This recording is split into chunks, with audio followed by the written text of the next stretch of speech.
The kidnapping and killing of U.S. tourists in Mexico is raising new concerns about how safe it is to travel south of the border. Those most violent cartels is suspected of leaving some gruesome warning. These folks traveled away from their homes, searching for new experiences, not realizing they would never return. The world's most infamous and lethal cartels were its assassins. Many of these tragic occurrences made headlines, including when tourists were kidnapped and brutally murdered after being exposed to hours or even days of torture because they were caught in crossfire, ambushed, or ventured into unsafe areas. This sent shockwaves through their families and loved ones, causing waves of suffering. These 10 vacationers had their lives ultimately taken by ruthless cartels. Lativia McGee. Despite boasting top-notch facilities and healthcare systems, Mexico is one of the most sought-after locations for medical tourists, and an increasing number of individuals are traveling there for dental or orthopedic procedures. Lativia McGee, a mother of 6 who goes by Tay, would be going from South Carolina to Mexico on this particular day for cosmetic surgery, sometimes known as a stomach tuck, which is far less expensive there than in the United States. According to Tuck's family, traveling to a foreign nation for medical treatment can be unsettling. This may be why Tay did not want to travel alone herself, and instead asked her closest friends, Eric James Williams, Zindel Brown, Cheryl Orange, and her cousin Shaid, for emotional support. To Matamoros, Mexico, which is situated in the northeastern state of Tamaulipas, south of Brownsville, Texas. Only Woodward, Zindel Brown Shade, Eric James Williams, and Tay departed the United States on March 3rd.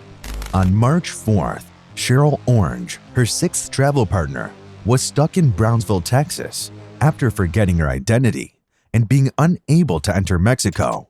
Cheryl Orange attempted to reach them but was unsuccessful, so she immediately phoned the Brownsville Police Department, where she soon learned that the 4 Americans had suffered tragedy in Mexico. According to the American Embassy in Mexico City, unknown assailants opened fire on travel group's white minivan as they entered Mexico, pushed them into another car, and then took off. A lady was thrown into the back of a vehicle by armed men as 2 other people were placed onto the back of the truck without any resistance. According to a video that has been making the rounds on social media, American and Mexican officials acted quickly to try to rescue them as word of the kidnapping reached the media. However, efforts to save them were futile. Many reports claim that these 4 Americans, including Zindel Brown and Shaid Woodward, had been intentionally attacked and kidnapped on the orders of the Gulf Cartel's leader, One Laquina. The Gulf Cartel, also known as the Del Golfo Cartel, one of Mexico's most dangerous gangs, founded by Juan Nepa Mochino Guerra. They are neck-deep in cocaine, methamphetamine, and marijuana trafficking, murders, kidnappings, extortion, and other illegal enterprises, and have a lengthy history of severely torturing their victims, garnering fame for turning them on. Zindel Brown and Shaid Woodward, on the other hand, were shot at the scene of the kidnapping and died days later following a collaboration between American and Mexican security officers. Tay and Eric James Williams were critically injured, while the remains of the other 2 victims were discovered in an abandoned hut on Matamoros' outskirts. The U.S. officials suspected that they had been kidnapped even though they were U.S. citizens.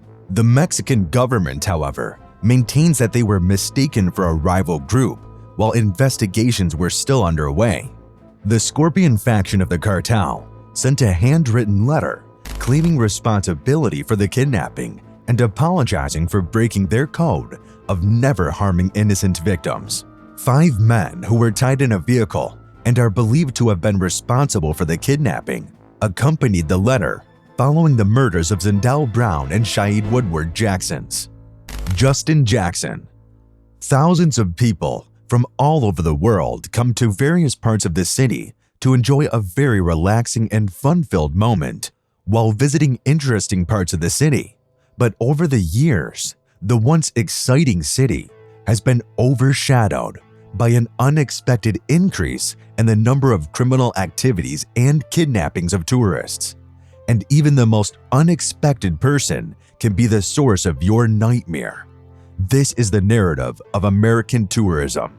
Justin Jackson's vacation in Mexico had gone sour after a cab driver abducted, abused, and abandoned him. While waiting for their flight back to the United States after their vacation in Cancun, Justin decided to buy some chewing tobacco at a nearby store. Unfortunately, the store had run out, but before he could return to his wife, the taxi driver informed him that he knew a store where he could get chewing tobacco.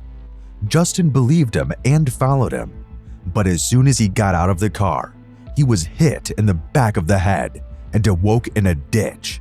He said the last thing he saw before passing out was thugs wielding machetes, implying that the taxi driver was a member of a deadly cartel fighting for control of Cancun territory. Justin was unable to identify his attackers, but they may have been from the Los Zetas cartel, the Sinaloa Gulf cartel, or even the emerging Jalisco Nueva Generation cartels, as they are notorious for kidnapping and training their captives. Justin Jackson describes that day as the scariest feeling in the entire world, when he was brutally beaten and attacked with a machete. Justin suffered other horrific injuries, particularly to one of his arms. His arm had been smashed so brutally that no true bones remained. His shoulder bones may have been crushed after he was flung from a moving car, according to his physicians. In addition, it took multiple reconstructive procedures for him to appear better. According to Justin, he fought to walk for a time, begging for assistance, but was ignored by hundreds of people, including police officers. He was ready to give up at that moment, so he went beneath a sheet and prepared to die. But when he recalled his family, he stood up and kept going. He was soon approached by a police officer who assisted him in returning to the airport, where he met more helpers who assisted him in returning home. Since then, he has undergone over 4 surgeries and fortunately has reunited with his family. Lee Barron family. And we begin tonight with that horrific story. Several Americans, mothers and their children, ambushed and killed in Mexico. It's not uncommon to see people move to a completely new country to start a new life, but the Lee Barron family, who are members of the close-knit Mormon community, around 1890, the LeBaron family relocated from the United States to Mexico, not only as tourists, but also to begin a new life with the Church of Jesus Christ of Latter-day Saints, generally known as LDS or Mormons. Because the LeBaron were Mormon fundamentalists, wanted to continue having many partners against the LDS religion and American law, the family finally settled in one of the most dangerous sections of northern Mexico, where they continued to follow their convictions. Although polygamy is also banned in Mexico, the authorities appear to have reached an agreement with them and were ready to overlook their marital customs. By 1950, the Mexican Mormon group had expanded prosperously and amassed money as farmers who grew and sold nuts. Despite many stories of violence and alleged cult activities within the community, things began to seem normal decades later, gradually eliminating the era of polygamy, which led to a relatively peaceful life, far from interference from both Americans and Americans. The peacetime of the Mexican governments, however, was shattered by the horrific murder of family members, including Donna Ray Langford, age 41, her 2 sons, Trevor, 11, and Rogan, 2, as well as Howard Miller, 30, Maria Ronita Miller, 43, Crystal Miller, 12, Titus Miller and Tiana Miller, twins who were 8 months old and 10 years old respectively, Donna Ray Langford and Christina Langford Johnson, 29, whose 7-month-old baby had survived. The first vehicle carried Renita Miller LeBaron and her 4 children south to the LeBaron community for a family reunion and wedding, while the other 2 vehicles carried Donna Ray Langford with 9 children and passengers, and Christina Marie Langford with her 7-month-old baby on their way to the north side of her hometown. As a result of the bullet fired, the van carrying Renita Miller LeBaron and her 4 children exploded into flames, killing and injuring both. Christina Langford was shot to death after leaping out of her car and waving her hands to indicate she was not a threat. Her body was located 15 yards from her car, but her baby was found unhurt. Some of the children were rescued with gunshot wounds.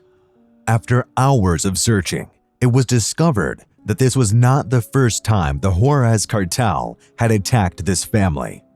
His first effort was to assassinate Alma's great-grandson, Benjamin LeBaron. Benjamin, the group's founder, openly attacked the cartel for its extortion, intimidation, and illegal acts. His corpse was discovered on the outskirts of town, horribly battered and covered with torture marks. Several arrests have been made after the terrible death of his family, but not enough to bring the merciless Juarez cartel. Angelia Riot. More than 300,000 people have been murdered in Mexico by cartels since the government engaged the military in the war on drugs movement in 2006.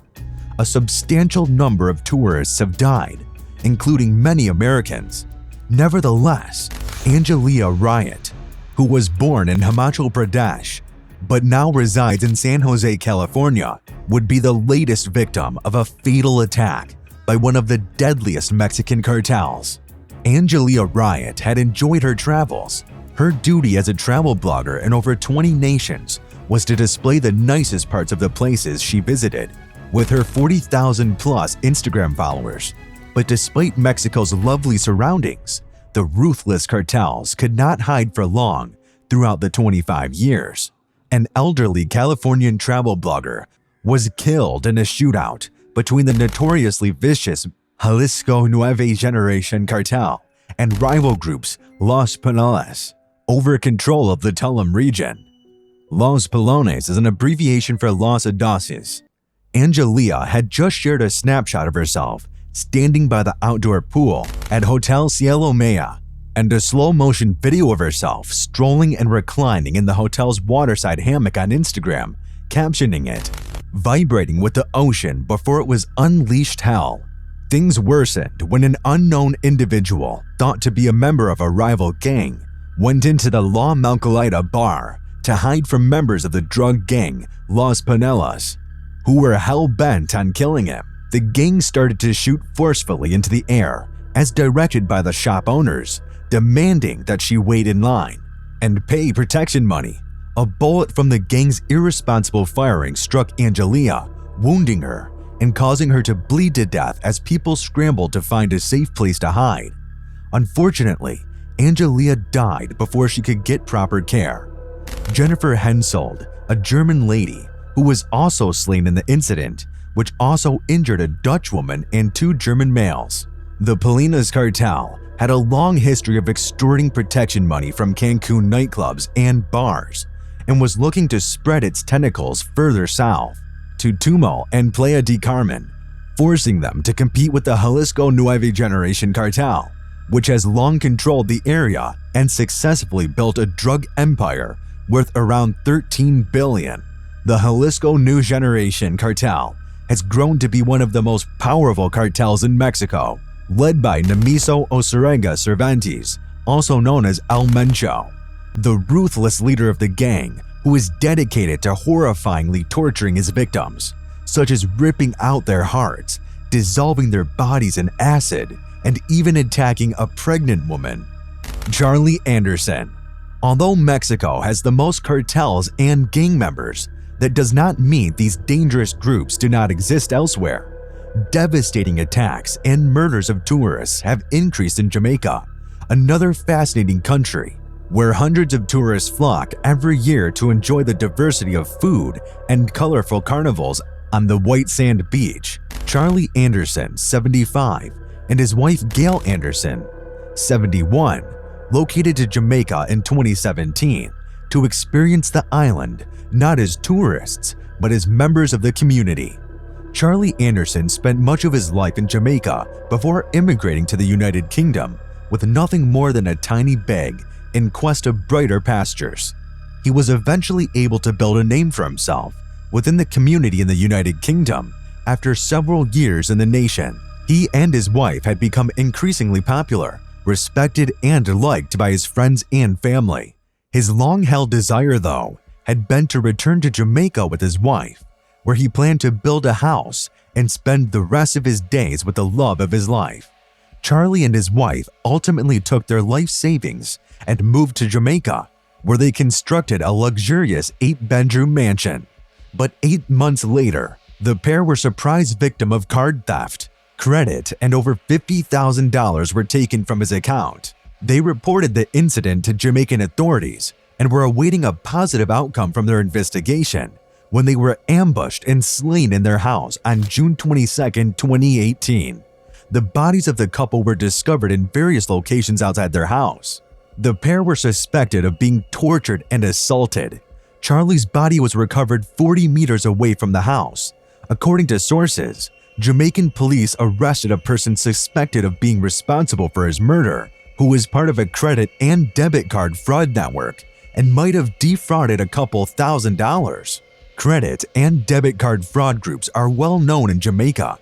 Gang members and criminals who utilize the revenues to fund their lifestyle and buy narcotics, hazardous weapons, and weaponry to employ their illegal operations control these networks. The revelation that Charlie and Gail only wanted to live a peaceful life in a place they loved stunned Charlie and Gail's relatives. Paul Newan. People travel to other countries for various reasons. Some desire to enjoy a change of scenery, find new adventures, or meet new people. And although Paul Newan's passion for the new, his daring exploits led him to Colombia.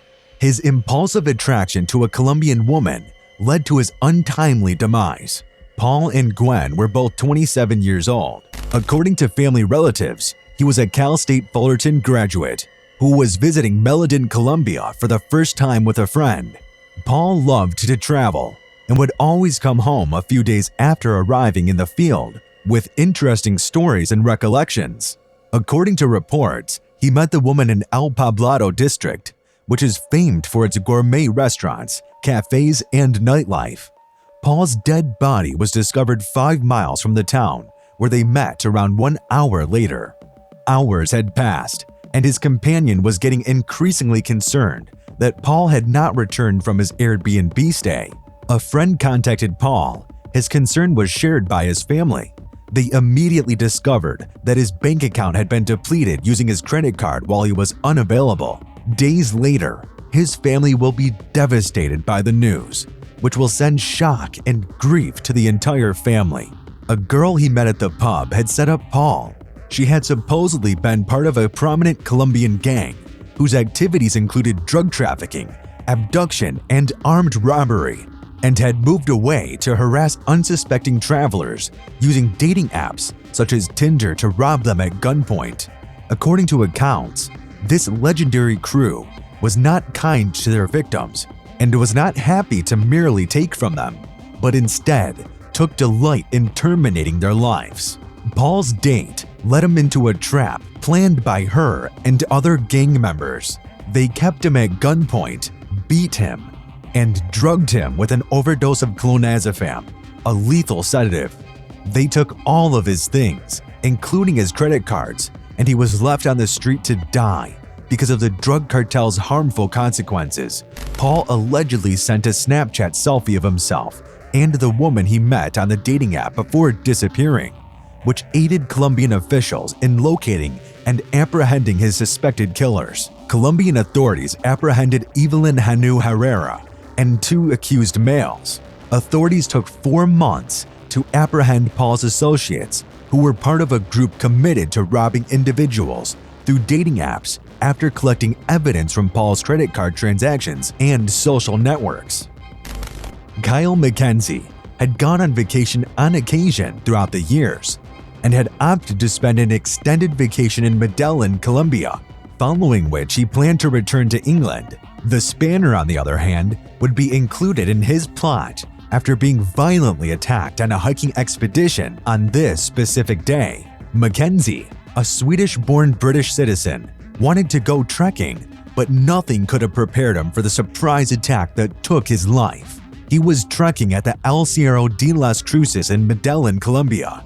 While enjoying the scenery and a peaceful workout, a gang of people assaulted him at gunpoint, forced him to pick up expensive items, and then beat him in the head with the butt of a pistol, rendering him unconscious but not dead. If aid had arrived a few hours after the attack, he may have lived, but that was not the case. When the people surrounding where McKenzie was staying realized he was missing, it was stated, however, it took the police 2 days to locate him, by which time his health had deteriorated. McKenzie was discovered towards the top of a hill at the end of the road, his head covered in blood and various wounds all over his body. But he was still breathing. He was immediately brought to the General Hospital of Medellin and placed into surgery. He did not survive, but before he died, he told the hospital personnel that 3 people who had taken all of his stuff had attacked him. This occurred on the Hill of the Three Crosses, a popular tourist destination for the short but difficult trek that affords a great view of Medellin. But it has also become a hideout for members of various gangs to assault and steal unnoticed. Members of the infamous Medellin Cartel or the Earl bands against visitors would have carried some of these attacks out. Colombian detectives claim to have evidence that names criminals who are likely to be guilty, but no arrests have been made as of yet. Braxton Andrew. Unfortunately, Mexico has become a breeding ground for the bloodiest and most vicious cartels, who have killed hundreds of Mexicans and visitors in the city. The increasing incidence of U.S. citizen killings in Mexico has forced the administration to update its travel advice, advising individuals to exercise caution when visiting Mexico and to rethink traveling to particular locations. The travel advice also issued a no-travel warning in cities bordering South Texas, including Guerrero, Sinaloa, Michoacan, Colima, and Tamaulipas. The U.S. government also advises employees to travel to Chihuahua City or the Nuevo Casas Grandes area during the day, and that the trip to Nuevo Casas Grandes must be made through the Columbus-Palomas border crossing. However, Braxton Andrew, 34, a Spanish teacher from North Carolina, affectionately known as Pato, would unfortunately be the next victim of the cartel's senseless murder. Braxton Andrew was killed on October 28, 2018, according to the Chihuahua Attorney General's office, after embarking on a journey to explore the mesmerizing Copper Canyon, located in the remote Tarahumara Mountain in Chihuahua as soon as he arrived. When La Playeta ran across members of the Sinaloa cartel, the cartel reportedly kidnapped Braxton Andrew, tortured him, and shot him in the head, and buried him once news reached the cartel that police officers and cadets were searching for Braxton Andrew near the mountainous region. The cartel dug up his remains and relocated them 100 miles away from where he was originally buried. Braxton Andrew's corpse, however, was discovered on the road near Gopalina on November 17, 2018. Several Mexican news reports claimed that Braxton Andrew was mistaken for a U.S. Drug Enforcement Agency agent or was looking for marijuana when he was kidnapped, which the governor of Chihuahua at the time, Javier Corral, dismissed as false, saying that the schoolteacher was innocent and had simply met the cartel. The Chihuahua Attorney General's office eventually arrested and charged the 29-year-old Gilberto with the organized crime. Elizabeth Flores, a mother of 2, had crossed the border between the United States and Mexico at the Brownsville Veterans Port of Entry. But when she did not come home and could not be reached on her cell phone, her mother got concerned and filed a police report. Disappearing in front of Brownsville cops, the Mexican authorities began searching for the young woman the next day in the city of Matamoros, and on August 11, 2020, Elizabeth Flores was found dead. The police would later discover the horrible torture that the young woman had gone through before handing over. The Phantom is the most shocking and incredible thing ever. Elizabeth had been the victim of an armed robbery attack by Braulio Martinez, an alleged member of a notorious cartel in Mexico. Although he may have been a part of the Northeast Cartel or the Demon Gang, some stories claim that Martinez acted on his own when he subjected Elizabeth to horrific torture after seizing all of her valuables. Braulio Martinez took her kidnapped, brutally beaten her, and knocked out her teeth while she was still alive before striking her in the face with a rock, removing part of her scalp, and eventually killing her before dumping her body near an abandoned construction site. Many others believe he approached her with a gun, threatening to harm her if she tried to flee or call attention to them. Braulio Martinez was detained at his house on suspicion of murder. The young woman, however, was unable to counsel Elizabeth's mother and other relatives, who were stunned in anguish following the death of their beloved daughter. The crime rate in Matamoros has increased due to the increased activities of gang members and cartels. Remember to subscribe to remain up to date on this and other crimes. And that is your summary. If you prefer knowing all the crimes half the time, go ahead and press the subscribe button and the bell so you never miss a story. Until next time, take care.